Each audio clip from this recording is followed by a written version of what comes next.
Unang-una, sa sobrang laki ng leeg niya, naiipit na yung boses niya. Mr. Speaker!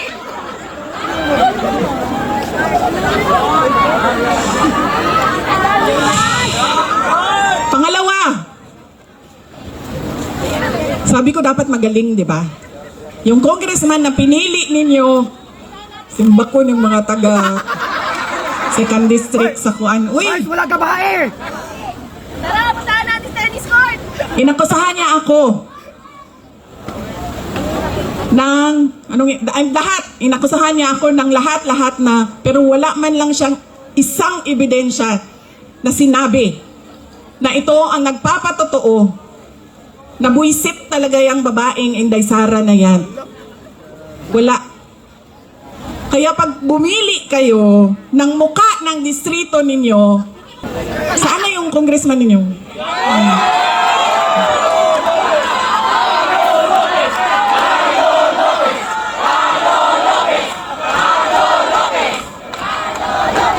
Ganitong klaseng pagmumuka ang ilagay ninyo sa kongreso.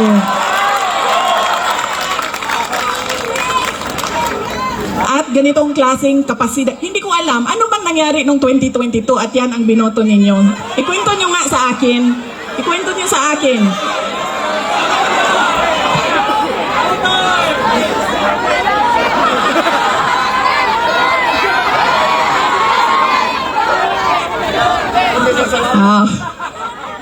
Yan na ang sinasabi. Kasi talaga, totoo. Nung nakita ko siya na nagsasalita patungkol sa akin, congressman yan? Ng syudad ng Maynila? Di ba ang sobrang laki ng pride natin bilang Pilipino sa syudad ng Maynila? Tapos, yan ang sinasabi ko. In-endorse ng mayor ninyo, in-endorse ng sikat, binoto ninyo, hindi nyo man inisip.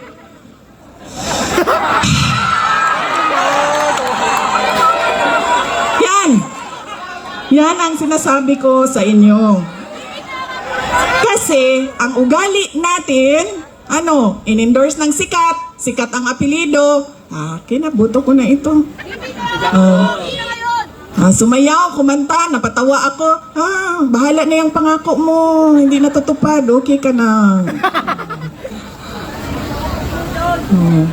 Yan ang... kita nyo, nasaan na yung bansa natin ngayon?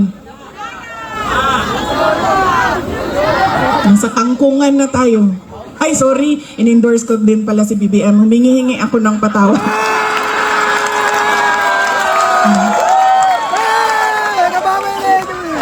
Humihingi ako ng patawad sa inyong lahat. Ma'am, tinatanggap ko po ang sorry mo at pinatakbo mo akong Vice President.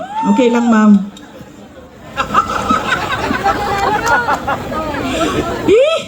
Ano sabihin, manguli na ta, uy. Dali, alam mo, oy! Di pa mo manguli? Gotom na biya! Ang sada. Kaya nga tinanggal ko yung seal ko dito kanina kasi alam ko na kung anong mangyayari sa kampanya na ito. Alam ko na po kung anong mangyayari sa kampanya na ito ngayong gabi. Wala pa.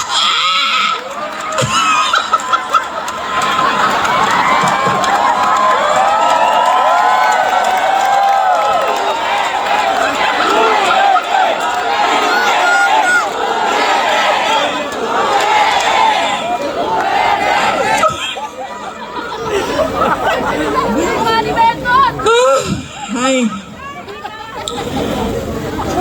Sakit sa ulo. Ako ay hindi kandidato. Baka kasi Duterte kayo ng Duterte. Hanapin ninyo ako sa balota. Hindi po ako kandidato ngayong eleksyon na ito. Ako po ay nandito bilang isang botante din. Nagpapaalala sa inyo. Hindi dahil sikat yan, hindi automatic ang boto Hindi dahil napapatawa kayo, hindi automatic ang boto. Tingnan ninyo yung pangako. At, yes ma'am. Ngayon, pati ako ma'am, nagising. Nagising ako, ma'am, na-impeach na ako. Yawa yung mga tawhanan niyo, eh.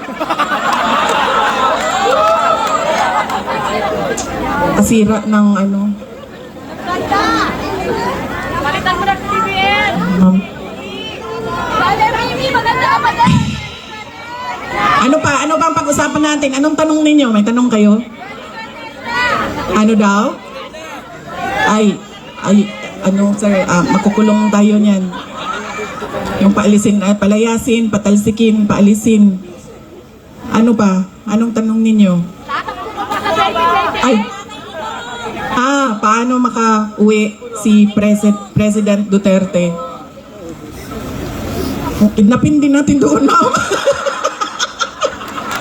Punta tayo lahat doon. Akong bahala sa ticket ninyo, ha? Pagdating doon, kidnapin. Alam nyo, kawawa siya kasi nung tumawag siya, kinento niya sa akin, diba? Bakit kailangan diretso 10 yung mga senador. Sinabi niya sa akin na, in Bisaya, sabi niya sa akin, ayaw biya kong kalimti din ha, basin makalimtan ko nimo mabulok ko din ni. Huwag mo akong kalimutan dito. Baka makalimutan mo ako, mabubulok ako dito. Yan ang totoo. Si Pangulong Duterte is 80 years old. Mahina na yung tuhod niya, mahina na yung likod niya, mahina na yung katawan niya. Kakaawa siya sa sitwasyon niya doon. Sabi ko sa kanya, matuto ka na lang magluto ng itlog, mabilis lang yan. Halu-haluin mo lang, tapos lagyan mo ng mantika. Okay na asin. Sorry, hindi pala ako marunong magluto. Asin. Sorry, ma'am. Asin, ano pang ilagay, ma'am? Mantika. Oo nga, mantika. O bawang sibuyas, asin.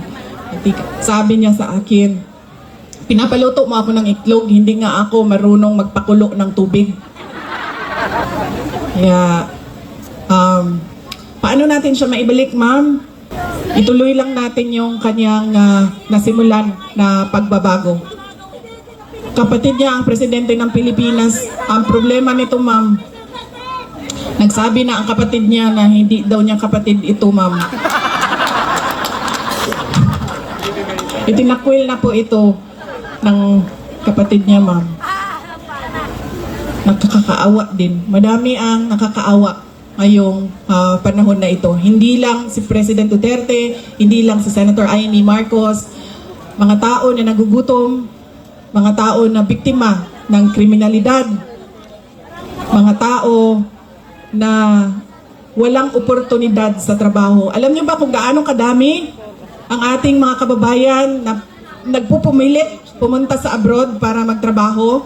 Libo-libo araw-araw. Dahil wala tayong nakikita na oportunidad dito sa ating bayan. Kaya ano ang magagawa natin? Ang magagawa natin ay iboto ng mga senador ng Duterte at huwag niyong kalimutan! Bago si Benson! O hindi, babalik talaga ako dito! Diyan! Huwag niyong kalimutan iboto si Carlo Lopez, ang ating congressman. Sir, pag in-impeach mo pa ako pangalawang beses, sir, hindi ko na lang... Malampasan ko yung isang impeachment, yung susunod na impeachment, siya din yung pipirma. Ginoo ko. District 1 sa Erlex. Kaya, ulitin ko po yung pagpapasalamat ko sa inyong lahat, sa oras ninyo, sa panahon ninyo, sa pakikinig ninyo, sa pasensya ninyo, sa pagmamahal ninyo, at sa inyong patuloy na pagtitiwala sa akin, sa dating Pangulong Rodrigo Duterte, at sa aming pamilya. At salamat po, Mayor Isko Moreno Dumagoso, sa pagpapahiram ng microphone, kuryente, LED wall at stage ngayong gabi na ito. Napakabait niyo po. Alam niyo ba, mahirap maghanap ng stage. Subukan mo ba? Nahirap maghanap ng stage ngayon ha. Kahapon doon ako sa Bacolod. Meron na akong rally. Sabi ko, rally. Oo nga eh. Dalawang bangko dapat mayor kasi hindi ako kinakaya ng isa lang. Sabi nung kasama ko kahapon, ayan na yun, chair, tumayo ko na lang dyan. Sabi ko, kulang yan, kumuha ka ng isa, hindi ako kaya ng, isa lang, dapat dalawang bangko. Dalawa na yung rally, okay na, umayag na, ganito, ganyan. Tapos nung gabi na, papunta na ako dun sa rally, sinabi sa akin, ay, hindi ka pwede sumampa sa stage namin. Dahil, dahil Duterte ka.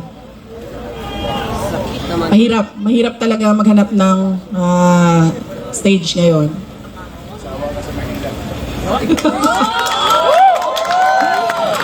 Oo. Bukas po, iniimbitahan ko kayo lahat. Doon na naman po ako sa distrito ni si Joel Chua na. Sabi ni Joel Chua, sabi ko, the appointing authority of the Undersecretary of the Department of Education is, sabi ni Joel Chua, the DepEd Secretary. Sabi ko, no! The President of the Philippines. Yan ang pinili ni... Bakit nagboto si Joel Chua noon? Bakit? Ikwento nyo nga sa akin.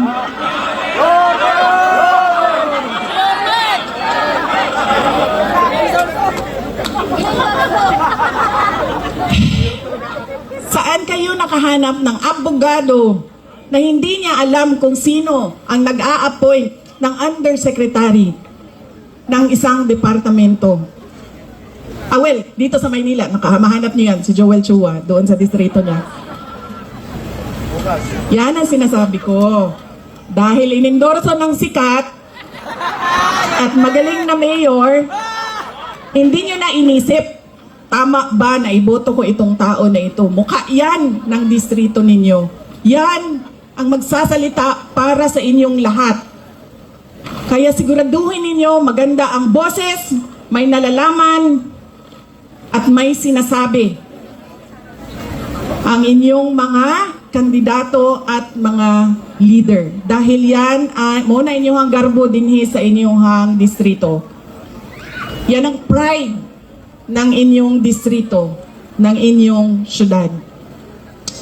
Mga kababayan, ang lahat ng ginagawa natin ay para sa Diyos, sa bayan, at sa bawat pamilyang Pilipino. Syukran.